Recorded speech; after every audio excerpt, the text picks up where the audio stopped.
네, 시청자 여러분 안녕하십니까? I'm 19. 네, 대전 시정실록. 네, 이번 주 방송 시작하겠습니다. 네, 첫 번째 코너죠. 네, 아래옵니다입니다. 이번 주에는 중도일보 임효인 기자가 여러분들께 소식 아래입니다. 임효인 기자님 어서 오십시오. 네, 안녕하세요. 중도일보 임효인입니다. 네, 생방에서 녹화로 바뀌었어요. 좀 어때요, 분위기가? 좀 달라졌죠? 여기 스튜디오 배치가 좀 달라졌는데 앞에 반사판이 너무 자체 발광? 네. 사실 방금 피디님이 뭔가 피디님 화면이 너무 어둡다고 그러시는데 피디님 저랑 좀 다르죠? 네, 그래요. 네, 발광 임효인 기자와 함께 네, 얼마나 오늘 방송에서 발광을 하는지 한번 들어보도록 하죠. 네, 첫 번째 키워드 어떤 거 준비하셨나요? 네, 과학기술의 두번 주기는 R&D 예산 확대 발언으로 정했습니다. 이 R&D 예산은 참 계속 여진이 이어지고 있는 것 같아요. 윤석열 대통령이 또 최근에 R&D 예산 걱정하지 말아라, 뭐 대폭 늘릴 거다 이런 발언들을 해서 연구 개발을 해서 굉장히 좀 반발 많다고 하는데 그 얘기인 거죠? 네, 그렇습니다. 대통령의 발언이 과학기술계를 또 한 번 힘들게 하고 있는데요. R&D 예산을 대폭 확대하고 혁신적이고 도전적인 R&D는 돈이 얼마가 들어가든 적극적으로 지원하겠습니다.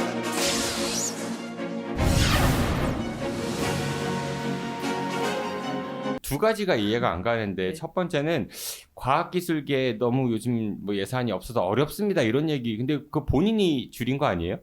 일단 그거. 그다음 두 번째는 대폭 늘리겠다고 하는데 줄여놓고 늘리면 무슨 소용이냐는 거지. 그것 때문에 화나는 거 아니에요? 맞습니다.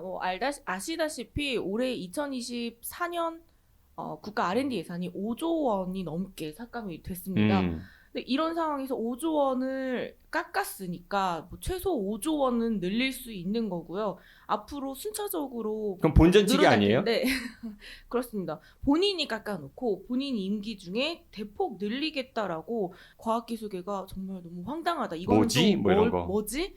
그러니까 그 너무 좀 저도 보고 충격적이었는데 네. 이제 그 대통령의 발언에 대해서 공공연구노조가 논평을 냈습니다. 무어라 비판하기도 민망하다. 뭐 제정신인가? 어처구니가 없다. 제정신인가? 이런 식들의 되게 약간 자조적이고 감정적으로 이렇게 쓰는 내용들이 정말 이해할 수가 없는 상황이구나라는 그런 심정들이 좀 느껴졌습니다. 저는 또 하나 민망했던 게 이 국민의힘 그 이제 당협이라든지 아니면은 일부 정치인들이 그 R&D 예산 6천억 원 증액 이런 거 홍보하는 네. 현수막 내걸은 거예요. 네, 그거 그렇습니다. 참 그쵸, 너무한 거 아닌가? 사실은 그건 뭐 증액이라고 절대 볼 수 없고 뭐 회복 또는 회복이 뭐 아니죠. 5조 얼마에서 6천억 원 늘려봤자 4조 얼마는 그러니까 깎인 거잖아요. 정부 안보다 정부 안에서 일부 회복시켰다 정도의 표현이 맞지 않을까 싶은데 뭐 그 표현을 떠나서 과연 지금의 여당이죠. 죄송합니다. 지금의 국민의힘 의원들이 정부 여당의 국민의힘 의원들이 얼마나 그 예산들을 올리는데 회복시키는데 역할을 했는지를 따져보면은 사실은 그런 현수막들이 좀 알고 보는 사람들은 민망하게 볼 수밖에 없을 것 같습니다. 가장 큰 피해를 볼 것으로 예상되는 분들이 소위 말하는 이제 젊은 연구자들 프로젝트의 네. 실질적인 그런 일을 수행하는 젊은 연구자들의 피해가 좀 상당할 것 같은데 이분들이 떠나면은 사실 그 끊긴 고리를 다시 연결하기가 쉽지가 않잖아요. 이런 것들을 자라나는 우리 이공계 세대들이 보면서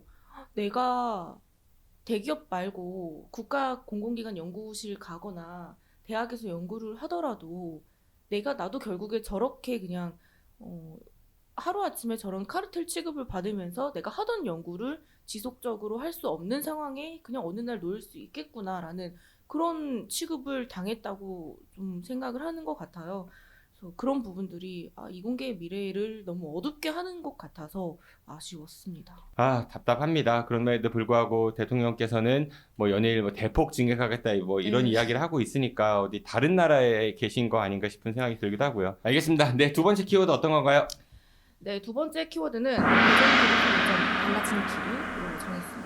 이 대전교도소는 사실 예전부터 나왔던 얘기잖아요. 근데 네. 아직까지도 제대로 된 진전이 안 되고 있어요. 제가 좀 정리를 해보자면은 가장 마지막에 결정된 것이 현재 교도소를 이제 어디로 옮기는 거죠? 방동입니다. 방동으로 선거 방동. 옮기는데 이제 돈이 들어가니까 현재 네. 교도소 자리를 개발을 하고 그 돈으로 방동에 있는 교도소를 새로 짓겠다 이건 네, 거죠. 맞습니다. 네, 그런데 진전이 안 되고 있어요. 상황이 조금은 달라지는 거 아닌가 싶은 정도로 지역에서 이 대전교도소 이전 문제가 언급이 좀 그 이후로 많이 나오고 있습니다. 네. 일단은 총선을 지금 앞두고 있는 만큼 맞아 약간의 총선 때문에 언급되는 거 아니에요? 늘 그랬잖아. 뭐 그럴 수도 있죠. 지난번에 그- 지방선거 때도 얘기 나왔고 대통령 선거 맞습니다. 때도 네. 얘기 나왔고 선거의 네. 계절이구나. 네, 선거 때라도 지역의 현안들이 해결이 될 수 있다면 이 선거에 바람을 타서라도 해결이 됐으면 좋겠는 게 제 개인적인 마음이긴 한데요. 아무튼 선거를 앞두고 있어서 이 문제에 대한 좀 관심이 커지는 것 같다라고 생각을 합니다. 근데 우선은 관련해서 조승래 의원이 관련된 법안을 발의를 했습니다. 교도소라는 그 물리적인 공간 자체가 국가기관이기 때문에 예비 타당성 조사를 하는데 지금 중간 점검 결과에서 사실 결과가 좋지 않게 나왔습니다. 근데 교도소라는 그 어떤 특성상 거기서 교도소에서 이익이 많이 발생하고 할 수는 없잖아요. 아무리 도안을 택지 개발을 해서 도시 개발을 한다고 하더라도 교도소라는 기관 특성상 이거는 이제 수익이 발생하기가 어려운 구조기 때문에 아예 이런 예타 대상으로 보지 말자라는 그런 내용의 법안을 개정안을 발의를 했습니다. 사실 이 중앙 정부가 책임져야 될 그런 시설물이라고 그쵸, 네. 저는 생각을 하는데 그 개발 관련해서 얘기 나왔던 게 대전시하고 대전도시공사가 좀 수익성이 어려운 부분에 대한 개발을 너네들이 맡아라 뭐 이런 것 때문에 좀 네. 갈팡질팡하고 핑퐁이 있었잖아요. 이 교도소는 사실 대전교도소가 전 세계적으로도 굉장히 과밀포화된 곳이라고 알려져 있습니다. 거기에다가 상당히 또 오래돼가지고 재소자 인권은 물론 그 일하시는 그런 교도관들의 그런 처우에도 상당히 좀 안 좋다 이런 평가를 받고 있죠. 거기에다가 또 그때 당시에는 허허벌판이었지만 지금 아파트 단지로 둘러싸여 그렇습니다. 있어가지고 정주 여건에도 좀 좋지 않다 이런 여러 가지 네. 평가들이 있는 만큼 빨리 나서야 하는데 여전히 내 지역 정치권은 좀 소극적인 것 사실은 같아요. 그러니까 조승래 의원이 이런 좀 늦은 감이 있지만 뒤늦게라도 법안 개정안을 발의한 거는 일단은 좋게 긍정적으로 지역에서 평가가 되고 있습니다. 총선 전에 이거 통과시키고 되겠어요 그게? 뭐 끝까지 하다 보면 될 수도 있지 않을까요?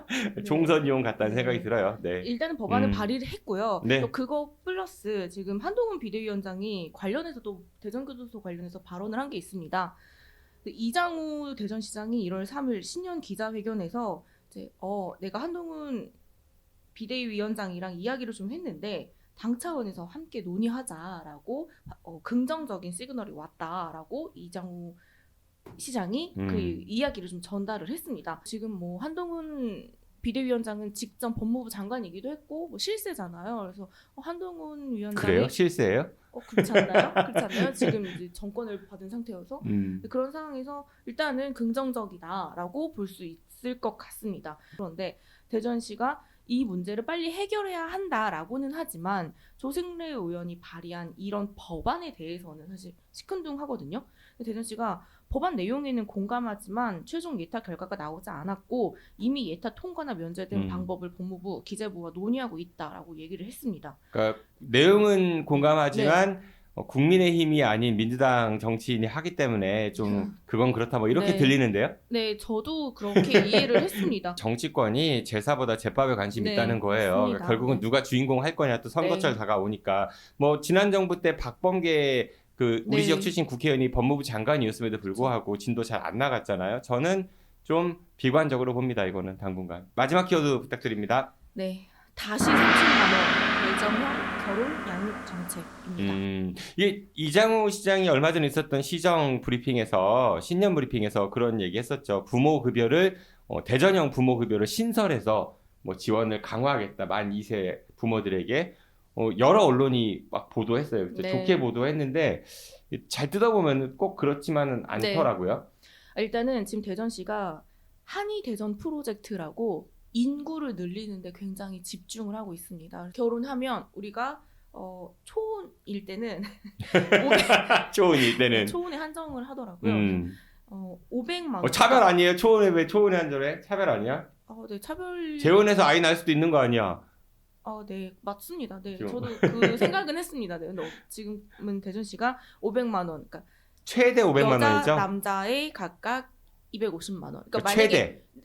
그렇죠. 왜냐하면 응. 한 명당 250만 원을 주는데 한 명은 재혼인 경우에는 한 명만 250만 원을 응. 받게 되는 거거든요. 그래서 이게 차별이야, 500만 차별. 원 또는 250만 원을 받는다고 합니다. 근데 이 정책도 원래는 지급 시기가 내년이었어요. 그런데 이것 때문에 그럼 우리 혼인신고를 미루자라는 사람들이 있어서 이것도 조기 시행한다. 진짜 500만 원 때문에 혼인신고 미루는 사람이 근데 있을까요? 혼인신고 자체는 사실 의미가 없기 때문에 일단 동거부터 할 수도 있으니까. 네, 그리고 뭐 결혼과 혼인신고는 또 별개이기 때문에 그런 영향들을 충분히 요즘 많이 받고 있거든요. 근데 기자님 말대로 혼인신고를 500만 원 때문에 미뤘다 쳐요. 그분들 대전에 살 거 아니야, 그럼에도 불구하고. 네. 그 인구 정책하고 큰 상관없는 거 아니에요? 없죠. 그러니까 그래서 이 정책을 놓고 비판적으로 보시는 분들은 왜 굳이 꼭 그 전제에 결혼을 하냐라고도 비판을 하고 있습니다. 누가 500만 원 때문에 결혼해요? 그쵸, 500만 원 네, 준다고. 그쵸, 네. 네. 할 사람이 아닌 이상 500만 원 때문에 절대 할 일은 없겠죠. 500만 원 갖고요. 지금 원룸 보증금도 제대로 못 내요. 네, 맞습니다. 네. 대전에서 공급하는 무슨 그런 행복주택 이런 거 보증금도 500만 원 내면 월세 얼마나 높은데, 그쵸? 네, 그렇죠. 근데 만약에 결혼을 한다고 했을 때 제가 결혼을 해보니까요. 막상 결혼 준비를 하면서 현금도 필요하고 이런 정책들이 아예 도움이 안 되는 건 아니다. 그래서 뭐 물론 이게 정말 딱 이걸 하면 인구가 늘어라고 할 수는 없지만 도움이 되는 정책이지 않나라고 저는 생각을 없는 합니다. 것보다 네. 낫겠지만은 이것 네. 때문에 결혼하고 막 출산율이 늘어나고 이렇지는 않을 것 같아요. 네. 근데 이 지금 어쨌든 네, 지금 저희가 나누는 이 얘기에 대한 논란보다요. 사실 이것과 하나 더 추가로 진행을 하는 부모 급여, 그러니까 양육 기본 수당과 부모 급여 요 수당 문제가 사실은 지금 논란이 되고 있거든요. 연령별로 보면요. 0세, 1세, 2세 이렇게 각각 받는 돈이 달라요. 일단은 기존의 양육 기본 수당은 전원 0세, 1세, 2세 30만 원이었습니다. 근데 이 예산이 올해 들어서 다 15만 원으로 깎였어요. 그게 대전시에서 지원했던 중앙정부 예산이 아니라 대전시 지원 예산이었던 거죠? 네, 그렇습니다. 30만 원씩 준다고 해서 굉장히 호응이 좋았는데 대전시가 이 예산을 좀 재정이 어렵고 다른 데서도 투입되는 예산들이 많기 때문에 50%를 줄여서 15만 원씩 지원하겠다라고 하면서 반발이 지금 엄청 났습니다. 그 실제로는 중앙정부에서 지원하는 부모급여까지 합치면은 만 0세나 1세는 두 개의 지원금 합치면 기존 받았던 것보다 더 늘어나는 건데 네. 만 2세는 부모급여 대상이 아니기 때문에 오히려 이제 줄어들게 된 거잖아요, 절반으로. 맞습니다. 그래서 부모들 반발이 굉장히 셌던 거고, 그러니까 대전시가 다시 새로운 대전형 부모급여라고 해서 맞습니다. 15만 원을 준다. 그러니까 결국은 기존 금액대로 맞춰준다 이건데 네. 이럴 것 같으면 굳이 그거를 없앨 필요가 있을까요? 왜 이런 논란을 만들었는지 아까 거랑 비슷한 거 아니에요? 교도소랑 비슷하게 그냥 주인공은 내가 한다. 이거는 내 근데 정책이다. 지금 대전시 공식 인스타그램을 살펴봤습니다. 네. 제가 그냥 뭐 보려고 본 건 아니고 보려고 왔지 뭐. 떠서 응. 정말입니다. 네. 이렇게 화면이 떠서 봤는데